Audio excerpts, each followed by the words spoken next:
સાબરકાંઠા જિલ્લાથી મહત્વના સમાચાર આવી રહ્યા છે ત્યારે સાબરકાંઠા જિલ્લામાં તસ્કરોએ તરખાટ યથાવત જોવા મળ્યો હતો। એક જ રાતમાં 5 મકાનોમાં હાથફેરો કર્યો છે। હિંમતનગરના ગાભોઈ પાસે આવેલા સરવણા ગામે 5 મકાનોને ચોરોએ નિશાન બનાવી ચોરીને અંજામ આપ્યો છે। ઘટનાની જાણ થતાં ગાભોઈ પોલીસ ઘટના સ્થળે પહોંચી શોધખોળ હાથ ધરી છે। 5 મકાનમાંથી સોના ચાંદી અને રોકડ રકમની ચોરી થયાના અહેવાલ સામે આવ્યા છે। 4 મકાનમાં ઘરના માલિકો રહેતા ન હોવાને લઈને અંદર રહેલો સામાન વેરવિખેર કર્યો હતો।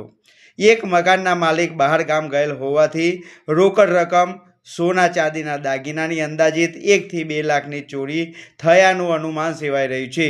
ઘરના માલિક પરત આવી ગાભોઈ પોલીસ સ્ટેશને ફરિયાદની તજવીજ હાથ ધરી છે। જોકે પોલીસ તપાસ બાદ સત્ય વોકડો સામે આવે તે નક્કી છે। મિત્રો, અમારી ચેનલને લાઈક, સબસ્ક્રાઇબ અને શેર જરૂરથી કરજો। સાબરકાંઠાના પડે પડના સમાચાર જોવા માટે અમારી ચેનલને વેગ આપો। ચેનલને સબસ્ક્રાઇબ, લાઈક અને શેર કરવાનું ભૂલતા નહીં। હિંમતનગર ગાભોઈ પાસે આવેલા સરવણા ગામે 5 મકાનોને ચોરોએ નિશાન બનાવી ચોરીને અંજામ આપ્યો છે।